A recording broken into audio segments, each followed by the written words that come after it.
여러분 안녕하십니까, 낭만뱅커입니다. 오늘은 제13강 리디아 그리고 최초의 주화, 최초의 부자라는 제목으로 강좌를 개최하겠습니다. 이 역사를 통틀어 볼 때 고대의 왕국, 여러분들은 고대의 왕국 중에서 알고 있는 나라가 몇 개 정도 되겠습니까? 사실 우리가 이 고대의 왕국의 이름은 아마 제 생각에 100분의 1도 보통 사람들은 잘 모를 겁니다. 특별히 그 역사에 조예가 깊지 않은 사람은 잘 모르는데, 리디아라는 이름은 역사 속에서 굉장히 크게 부각되고 있습니다. 왜냐? 그 최초로 화폐를 만들어서 쓴 나라로 알려져 있습니다. 그러니까 리디아가 일렉트럼이라는 그 금속이 많이 나왔는데 그걸로 화폐를 만들었고, 화폐 시스템을 최초로 가동한 최초 나라로 금융경제사에서는 중요한 역할을 하고 있습니다. 그래서 유명하기도 하고, 그리고 우리가 역사의 아버지라고 부르는 헤로도토스, 이 헤로도토스의 책 역사의 제1권은 대부분 이 리디아에 대한 이야기로 채워져 있습니다. 그러니까 이 리디아라는 나라가 고대 왕국이고 그렇게 큰 비중이 없는 나라임에도 불구하고 굉장히 그 이름을 굉장히 크게 남겼다, 이렇게 말할 수 있겠습니다. 자, 오늘 이야기는 바로 이 나라가 어떤 나라였는지 알아보고, 그리고 역사의 아버지로 불리는 헤로도토스가 쓴 책 역사, 그 책은 어떤 내용으로 이루어졌는지 간단하게 살펴보겠습니다. 그리고 이제 역사라는 책에 나와 있는 이 리디아 부분, 거기에 헤라클레스와 온팔레의 이야기, 기게스와 메름나드 왕조의 이야기, 그리고 리디아의 마지막 왕이라고 할 수 있는 크로이소스의 이야기까지 해보겠습니다. 이 헤로도토스의 역사는 바로 이 페르시아 전쟁에 대한 이야기입니다. 전쟁이 왜 시작해서 어떻게 끝났다까지를 기술한 이 역사서인데, 거기에는 재미있는 페르시아 전쟁의 기원에 대한 이야기가 있습니다. 그 부분을 오늘 얘기해보고, 마지막으로 리디아라는 나라가 만들어냈던 그 최초의 화폐, 최초의 동전, 그것에 대해서 알아보도록 하겠습니다. 이 리디아라는 나라는, 자, 먼저 지도를 보시면 보시다시피 오늘날의 튀르키예, 아나톨리아 반도에 자리 잡고 있는 나라입니다. 이 아나톨리아 반도를 과거에 그리스 쪽 사람들은 그쪽이 동쪽이고, 그래서 거기를 아시아라고 불렀는데, 지금 보니까 아시아는 사실 엄청나게 크지 않습니까? 아시아 끝에 이렇게 조그맣게 있는 아나톨리아 반도이기 때문에 우리가 보통 이 반도를 소아시아라고 부릅니다. 소아시아 지역에 있다, 이렇게 말하는데 바로 아나톨리아 반도입니다. 이 아나톨리아 반도에는 고대 18세기에서부터 12세기까지는 강력한 철기 제국 히타이트 왕조가 이 아나톨리아 반도를 자리 잡고 있었습니다. 히타이트 왕조는 굉장히 강한 군사적 문화를 가진 걸로 알려져 있죠. 이집트와도 큰 전쟁을 치르고 이 일대의 패권자였습니다. 그런데 이 히타이트 왕조가 기원전 12세기경 갑자기 몰락합니다. 그리고 나서 이제 우후죽순 조그마한 왕조들이 탄생했는데, 바로 이 리디아도 그런 왕조 중에 하나입니다. 기원전 8세기부터 7세기 헤라클레스 왕조가 이 리디아를 통치했는데, 이 헤라클레스는 바로 그리스 신화에 나오는 바로 그 헤라클레스입니다. 헤라클레스가 어떻게 리디아 왕조의 시조가 되었는지 그 이야기를 해보겠습니다. 그리고 이제 헤라클레스 왕조는 기게스라고 하는 당시 그 헤라클레스 왕조의 마지막 왕 칸다울레스 왕의 신하였던 기게스에 의해서 쿠데타로 결국 전복되고 이제 기게스의 왕조가 시작됩니다. 그게 이제 메름나드 왕조입니다. 그 이야기도 굉장히 재미있는 스토리가 있습니다. 그리고 기게스 왕조의 마지막 왕은 크로이소스인데 역사상으로 유명합니다. 바로 세계 최초의 부자였다, 이렇게 알려져 있고, 그리고 약간 좀 오만한 그런 사람이었기 때문에 결국 오만함으로 인해서 페르시아 전쟁의 기원을 이루게 되고, 그리고 이제 크로이소스는 페르시아에게 결국 패해서 멸망하게 됩니다. 자, 이렇게 돼서 리디아라는 나라는 기원전 546년에 결국 멸망하게 됩니다. 바로 이 나라가 최초의 주화를 만들었던 바로 그런 나라입니다. 자, 헤로도토스는 역사의 아버지로 불리고, 그가 쓴 책 히스토리아, 이제 이게 역사인데, 당시에는 이게 히스토리아가 역사라는 뜻보다는 어떤 탐구, 조사한다, 이런 뜻이 있었다고 합니다. 그게 역사를 탐구한다와 결부가 되면서 결국 역사라는 뜻을 지니게 되는데, 이 헤로도토스가 쓰기 전까지의 우리가 알고 있는 역사는 단편적이었죠. 비석이라든가 기술된 단편적인 것이었는데, 이 헤로도토스는 9권 분량의 책을 써서 이 페르시아 전쟁에 관련된 처음부터 끝까지 페르시아 전쟁의 기원부터 말단까지 역사서를 기술한 것입니다. 그러니까 최초의 역사서라, 이렇게 말할 수 있고, 또 그 안에는 단순하게 전쟁 이야기만 있는 게 아니라 신화와 여러 가지 그 인간사의 이야기가 나옵니다. 그래서 이를 최초의 역사 철학서라 이렇게 불린다, 이렇게 말할 수 있습니다. 이 책은 9권으로 이루어져 있는데, 각 권의 제목은 그리스 신화에 나오는 뮤즈, 즉 뮤즈라고 하면은 우리가 9명의 뮤즈가 있습니다. 그 9명의 뮤즈의 각각의 이름을 따서 이 책의 각 권의 이름을 지었습니다. 그래서 제가 말이 나온 김에 이 뮤즈 9명의 뮤즈는 누구인가, 여기에 대해서 다음 강좌에서 한번 다뤄볼 예정입니다. 이 전체 9권을 쭉 보면은 각 뮤즈의 이름으로 각 권의 이름이 돼 있고, 페르시아 전쟁의 기원부터 시작해서 마지막 종결까지 계속해서 기술되고 있고, 페르시아가 중심적인 이야기를 이루지만 사실상은 그리스 중심적인 이야기로 돼 있다, 이렇게 볼 수 있습니다. 그러면 리디아 왕조의 기원을 이루었던 헤라클레스가 어떻게 리디아 왕조의 시조가 되는지 그 이야기를 해보겠습니다. 자, 헤라클레스는 그리스 신화에서 최대의 영웅입니다. 남성의 상징이고 강력한 힘을 가지고 있던 남성입니다. 아시다시피 제우스가 헤라클레스가 태어나자 부인인 헤라 여신에게 젖을 물렸는데, 헤라 여신은 자기 자식도 아닌데 자기가 젖을 물리니까 화가 나서 이 아이를 뿌리쳤는데, 그때 뿌리치면서 그 젖이 하늘에 뿌려져 가지고 그게 바로 지금 은하수다, 그런 이제 그리스 신화가 있지 않습니까? 그만큼 헤라클레스는 천하장사였고 이 엄청난 그리스 최대의 영웅입니다. 그런데 이 헤라클레스가 헤라의 저주를 받아가지고 실상하게 됩니다. 그러더니 자기 아이들을 다 활로 쏴서 죽이는 일이 벌어집니다. 거기에 대한 속죄의 의미로 헤라클레스의 이제 영웅담이 이제 시작되는데 12가지 과업을 이행을 하게 되죠. 또 괴물을 퇴치하고 이제 이런 과정들이 쭉 펼쳐집니다. 그게 이제 헤라클레스의 12가지 과업 실행, 그리스 신화의 유명한 이야기이고 영화나 아마 이런 데도 많이 나온 걸로 알고 있습니다. 그래서 이제 과업을 다 실행해서 성공적으로 왔는데 그 이후에 다시 또 헤라클레스가 또 실생을 하게 됩니다. 그러더니 이피투스라고 하는 사람을 또 죽이게 됩니다. 그래서 다시 또 헤라클레스가 그걸 속죄하기 위해서 신전의 델포이, 가장 그 그리스 아테네에서 유명한 신전이 이제 델포이 신전인데, 그 델포이 신전으로 속죄를 하러 가다가 다른 또 여사제가 또 헤라클레스의 말을 잘 안 듣고 헤라클레스를 냉대합니다. 그러니까 또 헤라클레스가 성질이 아주 괴팍하죠. 한마디로 괴팍해서 또 분을 못 참고 그 아폴론 신전에 신성한 그 삼각대라고 하는데 그걸 들고 나와버리고 한마디로 말하면 깽판을 친 거죠. 그러니까 아폴론의 또 노여움을 받게 됐습니다. 그래서 결국 아폴론의 노여움으로 헤라클레스는 3년간 노예 생활을 하게 됩니다. 그래가지고 노예로 팔려나갑니다. 헤라클레스가 이제 노예로 팔려갔는데, 헤라클레스를 노예로 고용한 사람이 바로 그 당시에 리디아의 여왕이었던 온팔레 여왕입니다. 온팔레 여왕이 헤라클레스를 돈 주고 3년간 노예로 고용을 한 거죠. 그때 헤라클레스는 완전히 이제 남성의 이 강력한 힘과 이걸 다 잃고 완전 여자처럼 이렇게 여성이 됩니다. 그러니까 남성이지만 여성의 옷을 입고 여성으로 분해해서 살게 됩니다. 그리고 이제 온팔레가 오히려 여왕임에도 불구하고 남성성을 드러냅니다.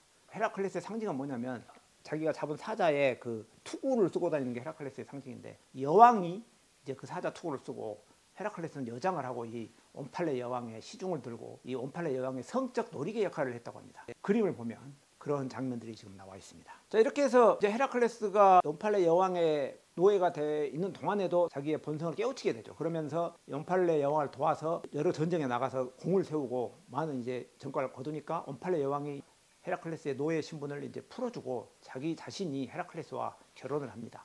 그래서 헤라클레스와 이제 온팔레가 결혼을 해서 아이를 낳게 되죠. 그래서 이제 헤라클레스가 왕조가 시작되는 겁니다. 그런데 사실상 그 이후에 왕조를 이은 그 왕들은 실상 헤라클레스와 여왕 사이에서 난 아들이 아니고 여왕의 여종하고 헤라클레스 사이에서 낳은 아들이 헤라클레스 왕조를 이었다, 뭐 이렇게 기록이 돼 있습니다. 실제 이제 헤라클레스라고 하는 사람 자체도 사실 신화 속의 존재 아닙니까? 이런 이야기가 리디아의 건국 신화에 있었다는 것은 그 리디아라는 나라가 헤라클레스라고 하는 어떤 영웅, 신의 후손의 왕조다, 이거를 이제 강조하기 위한 신화인데 그렇게 이제 만들어진 이야기가 아닌가, 이런 생각도 해볼 수는 있습니다. 그래서 이제 온팔레는 최초의 남성을 노예처럼 부리고 최초의 그 판무파탈이라고 불리기도 합니다. 자, 이렇게 해서 이제 헤라클레스 왕조가 지속되고 있었습니다. 자, 헤로도토스의 그 역사 제1권의 도입 부문에는 뭐라고 써져 있냐면 한번 읽어보겠습니다. 여기서 말하는 나는 헤로도토스 자신을 얘기하는 거겠죠. 자, 나는 헬라스인들과 바로이들이 서로 전쟁하게 된 원인을 밝히고자 한다. 이 탐구는 시간 속에서 인간의 행적이 사라지지 않게 하고 또한 양편이 행한 크고 놀라운 업적들이 아무런 영광도 없이 묻히지 않도록 하기 위한 것이다. 이 모든 것은 리디아 사람들의 왕 기게스로부터 시작되었다. 이렇게 되어 있습니다. 그러니까 헤로도토스가 이 책을 쓰게 된 동기를 앞에서는 기술을 했고, 그리고 이 이야기의 시작이 기게스라는 사람이라는 것입니다. 리디아의 왕. 도대체 기게스가 누구이냐, 이제 이게 궁금하죠. 자, 기게스는 그 헤라클레스 왕조의 그 당시의 왕이었던 왕은 칸다울레스 왕입니다. 칸다울레스 왕의 경호대장을 하고 있는 신하였습니다. 그런데 이 칸다울레스가 우리말로 하면은 팔불출이었습니다. 왜 팔불출이었냐면, 칸다울레스의 여왕, 그러니까 자기 왕비가 이제 니시아라는 왕비인데 굉장히 아름다웠던 모양입니다. 그래서 이 칸다울레스는 자기 아내가 아름답다는 것을 굉장히 자랑을 하고 싶었어요. 사실 팔불출 중에서도 가장 해서는 안 되는 게 자기 아내 자랑, 자기 아내 미모 자랑 아니겠습니까? 그런데 이제 이 칸다 올레스가 자기 아내의 미모를 너무너무 자랑하고 싶어서 자기 그 신하인 기게스에게 너 내 왕비가 얼마나 이쁜지 모르지, 너 내가 보여줄까 하니까 기게스가 왕비님이 아름답다는 것을 알고 있습니다. 안 봐도 다 압니다. 그러니까 그래도 칸다 올레스가 아니야, 너는 우리 왕비의 이 벗은 몸을 한번 보면 정말 놀랄까 하면서 끝내 이 기게스를 그 자기 왕비를 보여주겠다고 데리고 들어갑니다. 한마디로 이제 너는 여기 들어와서 숨어 있어라. 그리고 이제 왕비가 들어와서 나의 침대로 들어올 때, 들어와서 왕비가 옷을 벗을 때 그 아름다움을 너는 보고, 그리고 이제 왕비가 내 침실로 들어올 때 너는 몰래 나가면 왕비가 너를 절대 모를 것이다. 그러니까 들어와. 그래서 입장에서는 굉장히 곤혹스러운 제안이지 않습니까? 자기 왕비의 몸을, 벗은 몸을 보라고 하니까 그 당시에도 이 벗은 몸을, 특히 여성이 남자에게 벗은 몸을 보여준다는 것은 굉장히 치욕스러운 것입니다. 그런데 자꾸 왕비의 그 벗은 몸을 보라고 하니까 기게스는 안 된다고 했지만 끝내 이제 왕의 명령이다 보니까 어쩔 수 없이 왕의 명령을 따르고 들어갑니다. 그래서 숨어 있다가 실제로 왕비 니시아가 들어와서 이제 옷을 벗는 것을 이제 지켜보고, 그리고 가는 모습을 뒤로 돌아섰을 때 이제 기게스가 몰래 빠져나가죠. 그런데 왕비가 그걸 눈치를 채버립니다. 그런데 왕비는 눈치를 챘지만 그 시점에서는 모른 채 합니다.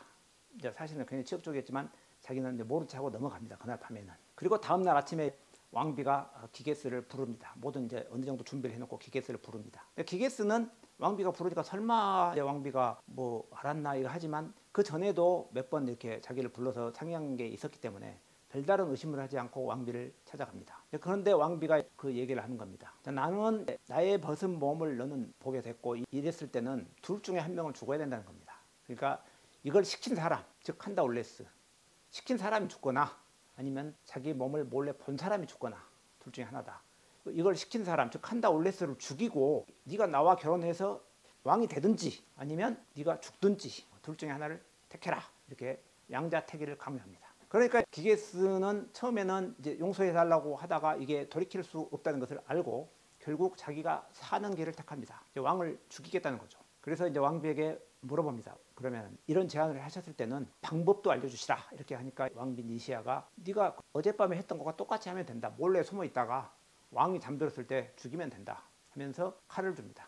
그러니까 똑같이 기게스가 침실에 숨어 있다가 왕이 들어와서 잠들자 왕을 죽이고 기게스와 왕비가 결혼을 해서 왕이 됩니다. 자, 그렇게 되면 어떻게 되겠습니까? 그러니까 국민들 입장에서는 갑자기 왕이 죽고 느닷없이 경호 대장을 하던 기게스가 왕비와 결혼해서 왕이 된다고 하니까 이거는 뭐 용납이 안 되지 않습니까? 그러니까 국민들의 분노가 하늘을 찌르겠죠. 그래서 기게스가 국민들의 분노를 가라앉히기 위해서는 신의 이제 지시였다는 것을 입증을 해야 되기 때문에 신탁을 보러 갑니다. 그래서 신탁에 보니까 신탁이 이렇게 나옵니다. 기게스의 왕권을 인정을 해줍니다. 이것은 타당한 것이다. 그리고 타당하기 때문에 기게스 왕권을 인정하는데 너는 5대째에 이르러서 이 헤라클레스 가문의 복수를 받게 될 것이다. 이렇게 얘기합니다. 그러니까 5대자라는 것은 아직 먼 미래고, 그래서 기게스는 일단 기게스는 왕이 되고 그와 왕비 사이에서 태어난 아들들이 왕조를 잇겠죠. 그게 바로 메름나드 왕조입니다. 이렇게 해서 헤라클레스 왕조는 22대, 아까 칸다 올레스 왕 22대였는데 22대 끝나고 메름나드 왕조가 시작됐고, 이 이야기에서 사실 뭐 칸다 올레스 왕의 어리석음, 그리고 어리석은 것 중에서도 이 당시에 물론 남성과 여성에 대한 상당한 그 뭐 차별은 있었겠지만 자기 아내를 어떤 성적인 전시물로 이거를 뭐 활용했다 이렇게 보는 관점도 있고, 칸다 올레스의 어리석음은 계속해서 인구의 회자가 되고 이게 바로 이제 팔불출의 전형적인 사람으로 서구에서는 알려져 있습니다. 그런데 이 사건, 이렇게 해서 기게스가 왕이 됐는데 이 사건이 왜 페르시아 전쟁의 기원이 되는지, 왜 헤로도토스는 이 사건, 이 기게스의 이 사건을 전쟁의 기원으로 보고 있는지, 그게 굉장히 좀 우아스러웠습니다. 그 내용은 사실은 이제 실질적으로 기게스가 페르시아 전쟁의 시작이었다 이렇게 말할 수는 없습니다.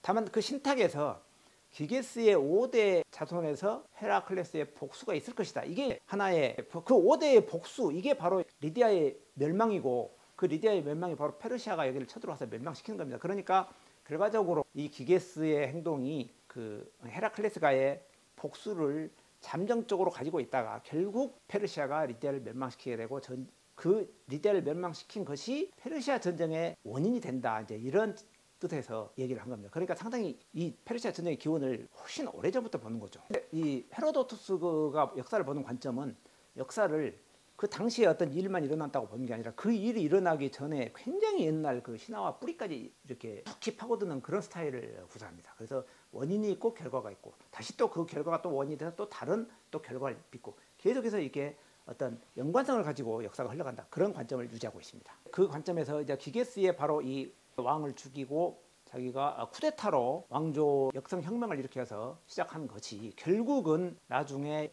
리디아의 몰락으로 이어지고 그리고 리디아의 몰락이 페르시아라는 나라를 강대하게 만들고 그래서 그리스와 페르시아까지 전쟁을 하게 되는 일련의 사건이 시작되는 전개점으로서 바로 이 기게스가 나오는 것입니다. 자, 시간이 흘러서 드디어 기게스의 5대 손 크로이서스가 이제 리디아의 왕위에 오릅니다. 크로이서스는 굉장히 똑똑하고 야망이 컸습니다. 그래서 최전성기로 리디아를 이끌어갑니다. 그러니까 신탁대로 하면은 크로이서스에서 멸망해야 되는데 크로이서스는 굉장히 리디아를 번영하게 만듭니다. 금화와 은화를 정제를 해내가지고 이 국가의 화폐 시스템을 만들어내고 본인 자체도 엄청난 부자가 되고 재물이 넘쳐납니다. 자, 이 당대 최고의 부자였고 리디아의 전성기를 이끕니다. 그러니까 영어 수거에 어떤 수거가 있냐면 리치 에즈 크로이서스라는 영어 수거가 있습니다.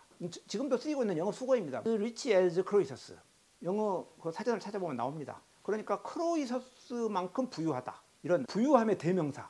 이게 바로 크로이서스입니다. 얼마나 부유했으면 이런 단어가 만들어졌고 지금까지 이 수거가 쓰이고 있겠습니까? 자, 크로이서스가 계속해서 번창해 나가고 리디아가 절정기를 이룰 때 누가 이 크로이서스를 찾아오냐면 아테네의 현자 솔론이 찾아옵니다.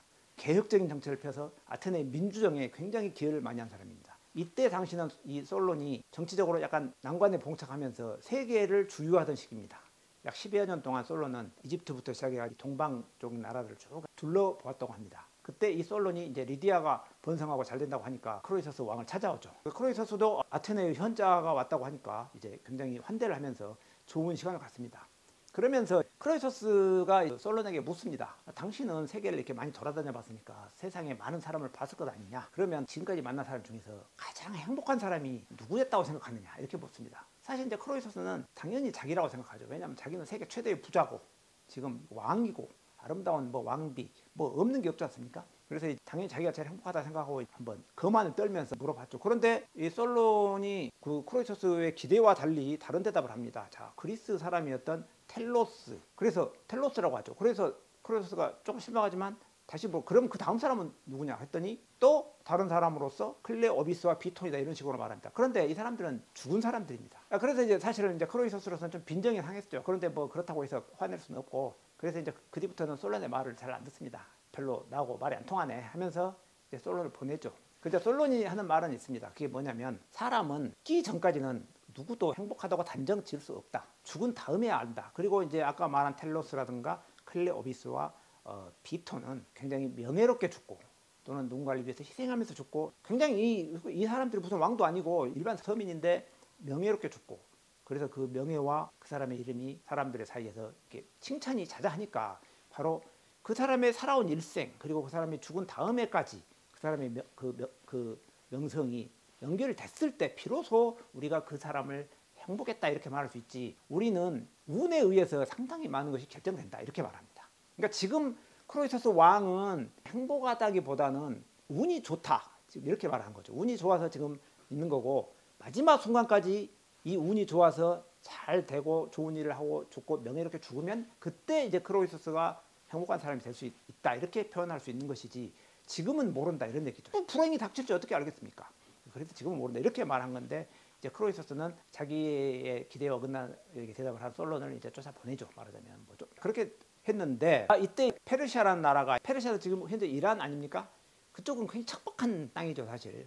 그런데 이제 페르시아의 키루스 왕이 상당히 현명한 왕이 페르시아의 이제 왕이 돼서 확장을 해 가기 시작하면서 리디아의 바로 옆에 있던 굉장히 큰 나라였던 메디아라는 나라를 복속을 시켜버립니다. 그러니까 리디아의 입장에서는 메디아하고는 자기가 사돈관계를 맺고 친하게 지내는데 이제 페르시아가 메디아까지 복속시키니까 페르시아와 국경을 접하게 돼서 이제 입장에서는 좀 이게 위협이 되죠. 당시로서는 하지만 경제력으로 보면 게임이 안 됐습니다. 페르시아는 아직 페르시아는 가난한 나라였고 군사력은 커가고 있지만 가난한 나라였고 국력이 리디아하고는 비교가 안 되는데 그 당시 리디아는 세계 최대의 부자였고 강한 국가였고 하지만 페르시아가 자기하고 국경을 접하게 되니까 리디아 입장에서는 얘들이 언젠가 위협이 될지 모르니까 선제적으로 이걸 쳐서 없앨까 이제 이런 생각을 하게 되죠. 그러면서 이 크로이서스가 신탁에 이제 또 물어보러 갑니다. 그 당시에 가장 용한 신탁은 아까 말씀드렸듯이 델포이의 신탁이니까. 그리고 그 델포이의 신탁에 이제 엄청난 재물을 바치고 신에게 그 답을 얻어왔는데 그 신탁의 답은 거대한 제국 하나가 망할 것이다 이렇게 말합니다. 그러니까 크로이서스는 거대한 제국이라는 건 바로 이 페르시아를 말하는구나 하고 그러면 전쟁에서 우리가 이긴다는 얘기다. 그래갖고 전쟁을 감행합니다. 물론 또 반대도 있겠죠. 한 신하가 반대를 합니다. 폐하. 지금 페르시아는 아무것도 없는 나라다. 척박한 사막지대에 있는 것이고 우리가 그 나라를 점령해서 이겨본들 얻을 게 없다 사실상. 그럼 왜 우리가 전쟁하냐. 그런데 반대로 페르시아는 우리를 이기면 우리는 엄청난 재물이 있기 때문에 페르시아로서는 노다지다. 그러니까 당연히 페르시아는 이기면 엄청난 것을 얻고 우리는 이겨봤자 얻을 것이 없으니까 이 전쟁을 왜 하십니까? 이렇게 말하죠. 그런데 크로이서스는 자기가 이길 거라고 이제 신탁에서 나왔기 때문에 사람이 이제 그런 쪽으로 생각을 하기 시작하면 옆에서 아무리 그런 얘기를 해도 잘 안 들립니다. 그래서 무슨 소리냐, 지금 쟤들이 언제 어떻게 될지 모르니까 지금 뽑아야 된다 하고 이제 전쟁을 감행을 하는 겁니다. 그래서 페르시아와 리디아가 전쟁에 붙었습니다. 그런데 승부가 갈라지질 않습니다. 막상 막하에 승부를 하다가 도저히 이제 승부가 안 나니까 이제 잠정적으로 전쟁을 멈추고 리디아는 군대를 다시 이제 후퇴를 합니다. 그리고 이제 리디아는 사실 이제 당시에 스파르타하고 동맹국이었습니다. 그래서 이제 스파르타에 이제 전가를 보내놓죠. 빨리 우리를 도우러 와라. 근데 스파르타에서 리디아까지 오려면 시간이 많이 걸리지 않습니까?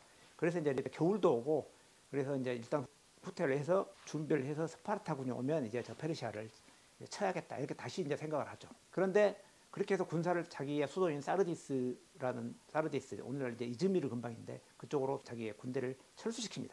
당연히 그 크로이서스는 페르시아의 키루스도 같이 군대를 철수시킬 것이라고 생각을 한 거죠. 왜냐하면 엄청난 싸움을 해서 서로 막대한 피해를 봐서 더 이상 있기가 힘들었으니까.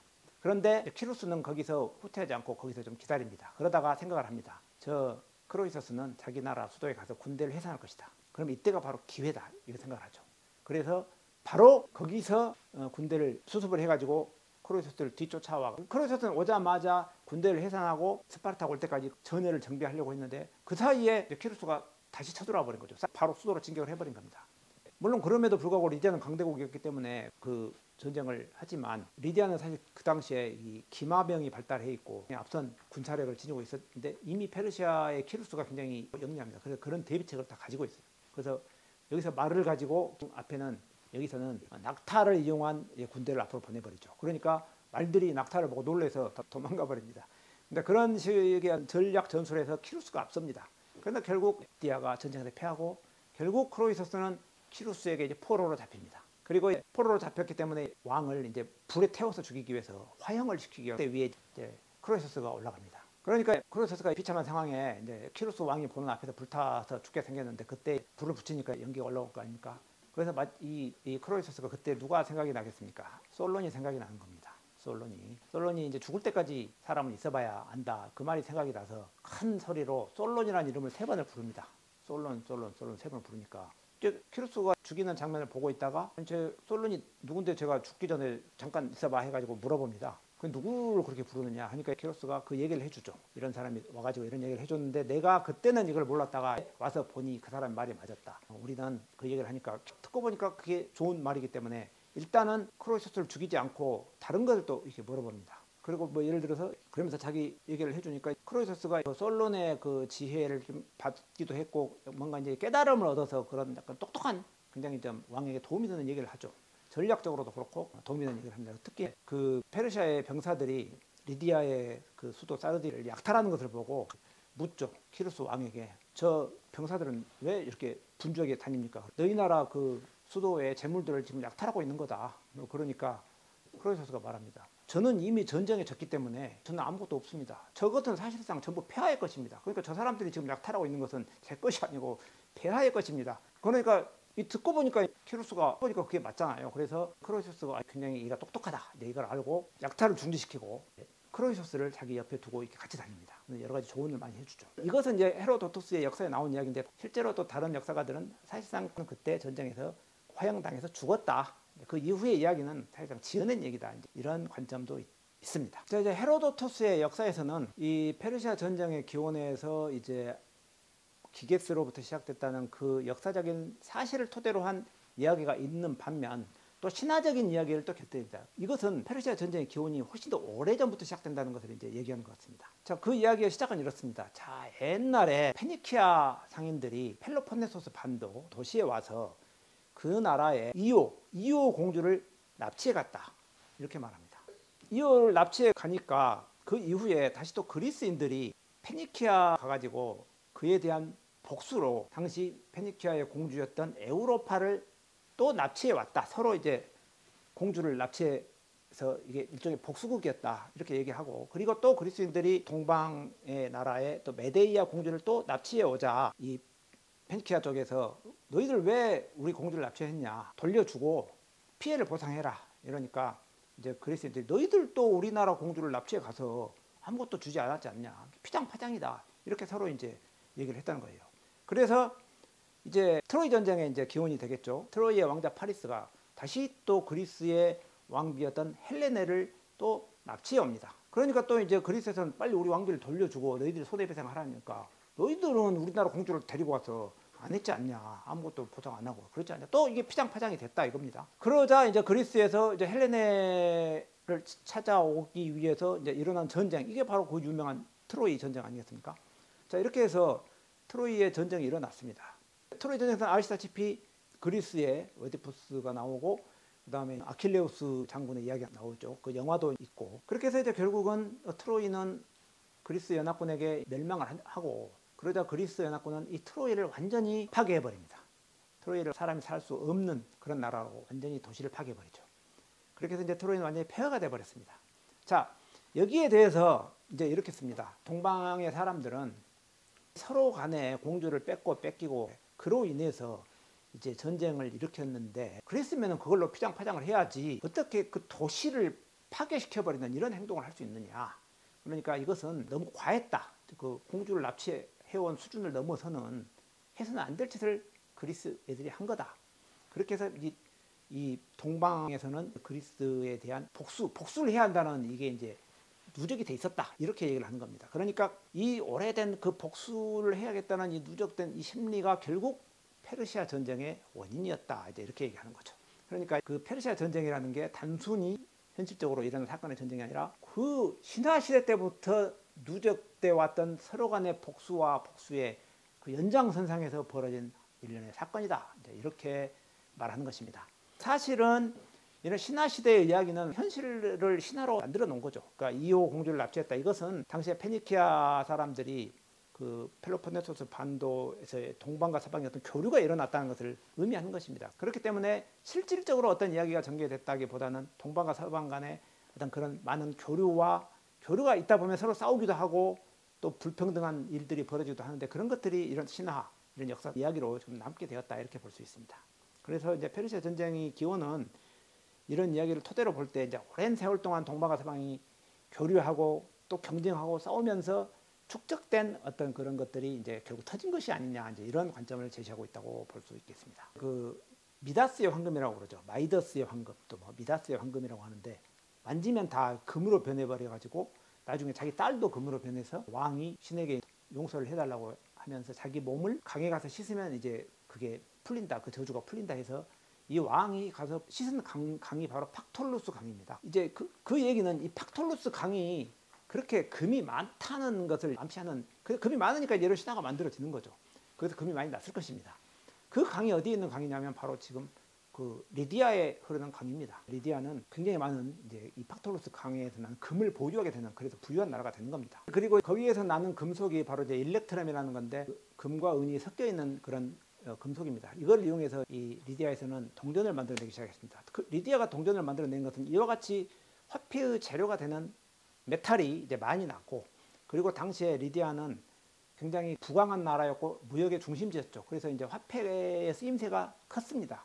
니즈가 있었고 재료도 있고, 그리고 그 당시 리디아의 이 찍어내는 기술, 이 기술이 굉장히 리디아가 발달했다고 합니다. 그러니까 주화를 찍어내는 기술과 재료가 풍부하고 그리고 교역이 풍부해서 화폐가 많이 쓰이는 그런 조건을 갖췄기 때문에 여기에서 최초의 주화가 이제 만들어졌다, 이렇게 나옵니다. 그런데 이 일렉트럼은 금과 은이 섞여 있기 때문에 사실 금이 훨씬 비싸고 은은 더 싸기 때문에 같은 일렉트럼 그 주화는 같은 주화라 하더라도 사실 가치가 다르죠. 금이 많을수록 비싸기 때문에 그게 굉장히 어렵지 않습니까? 그래서 이제 리디아에서는 이제 거기서 금과 은을 분리해내는 기술이 발달하게 됩니다. 그래서 이제 결국 금화와 은화가 두 개가 동시적으로 만들어지는 거죠. 그래서 금과 은, 이 두 가지 주화를 동시에 화폐로 쓰는 이런 시스템, 바이메탈 시스템이라고 합니다. 대체적으로 화폐의 발달 사회에서 은화하면 은화를 썼고 금하면 금화를 썼고 또 간혹 중간에 바이메탈을 쓴 경우도 있습니다. 금화와 은화가 동시에 쓰이는. 그런데 이 바로 바이메탈 화폐 시스템의 최초가 역시 리디아였다 이렇게 볼 수 있겠습니다. 이때 크로이서스 왕에 이르러서 이 금화와 은화를 이제 본격적으로 찍어내면서 이 주화를 크로세이드라고 불렀습니다. 크로이서스 때 찍어낸 동전이니까 크로세이드라고 불렀는데 크로세이드는 금의 함량이 높았고 그리고 사자와 황소를 찍었습니다. 사자는 리디아라는 나라의 왕의 권위와 그래서 크로이서스 왕을 아마 상징했을 것으로 생각이 됩니다. 황소는 그 생명력, 농업이기 때문에 어떤 풍요 이걸 상징하지 않겠는가 이렇게 생각이 듭니다. 그래서 왕의 권위와 풍요를 기원을 하는 의미에서 사자와 황소를 주화에 찍어 넣었다. 이렇게 이제 생각이 듭니다. 어떤 학자들은 그게 아니고 사자는 서방을 의미하고 이 황소는 동방을 의미해서 서방과 동방이 서로 이렇게 긴장 관계를 형성하면서 서로 상호작용하고 있는 그런 모습을 그렸다. 이렇게 주장하는 사람도 있습니다만은 제가 보건대는 크로이서스라고 생각했을 때 그 두 개를 찍어냈을 때는 하나는 자기를 상징하시겠죠. 자기를 사자로 상징하고 하나는 나로 인한 국가의 번영을 기원하는 의미에서 찍어내지 않았을까. 뭐 이런 생각을 해볼 수 있습니다. 자, 이렇게 해서 리디아는 이 화폐를 가지고서 리디아라는 나라의 부강함을 그 일대에 알리고 이 돈이 이제 그 일대에 아마 표준적인 화폐가 되지 않았을까 이런 생각을 합니다. 이렇게 돈을 찍어내면 당연히 이 돈을 찍어냄으로써 그 왕은 이 화폐 주조권을 가지고 있기 때문에 또한 여기에서 얻는 이익, 화폐를 주저하면서 생기는 이익을 우리가 뭐라고 하냐면 시뇨리지라고 합니다. 시뇨리지. 그래서 크로이서스는 아마 엄청난 시뇨리지가 생성이 됐을 것이고 또한 그 나라 자체가 엄청난 그 팍톨루스 강에서 나는 금은 보화를 이제 보유하고 있었기 때문에 그것 때문에 크로이서스는 아마 세계 최고의 부자가 됐을 것이다. 우리가 이렇게 생각을 해볼 수 있습니다. 오늘 그 좀 다양한 리디아와 관련된 얘기를 해봤습니다. 뭐 굉장히 사실은 얘기가 긴데 압축해서 이야기를 했습니다. 오늘의 맺은 말은 그 솔론이 했던 말로서 맺어보겠습니다. 자, 솔론이 크로이서스에게 했던 말이죠. 죽기 전까지는 아무도 행복하다고 불릴 수 없다. 당시에 크로이서스는 자기가 세계 최고의 부자로서 엄청난 부와 행운을 거머쥐고 행복하다고 생각을 했지만 솔론은 거기에 동의하지 않았죠. 솔론은 행복이라는 것은 지금 네가 가지고 있는 그 돈의 크기가 아니다. 이렇게 말한 겁니다. 자, 우리는 죽을 때까지 우리가 어떤 삶을 살아왔느냐에 따라서 마지막에 행복했느냐 안 했느냐가 결정된다. 그러니까 죽을 때까지 행복하기 위해서 노력해야 하고 그리고 우리는 지금도 행복한 사람이 될 수 있는 과정에 놓여 있다. 이거를 얘기한 것입니다. 지금의 상태를 보고 행복, 불행을 얘기하지 마라. 나의 행복과 불행은 미래, 지금부터 내가 살아갈 미래에 결국 달려 있다. 마지막 순간까지 우리는 행복할 수 있다. 언제든지 우리는 행복해질 수 있는 가능성이 있고 반대로 불행해질 가능성도 있다. 이것을 솔론은 얘기했습니다. 사람마다의 각자의 생각과 각자의 처한 입장은 다르지만 항상 마지막 순간까지 내가 행복하기 위한 그 길을 지속적으로 우리는 창출해 가면은 우리의 마지막은 더 행복할 수 있지 않을까 이런 생각을 하면서 오늘 강좌를 마치겠습니다. 다음 강좌는 아까 말씀드렸던 그리스 신화에 나오는 9명의 뮤즈 그 뮤즈 얘기는 우리가 많이 하는데 실제로 그 9명의 뮤즈가 누구인지 사실 잘 모르고 우리가 넘어가기 때문에 이 기회에 한번 그 9명의 뮤즈가 누구이고 그것이 어떤 의미를 가지고 있는지를 한번 알아보도록 하겠습니다. 자, 여러분 감사합니다.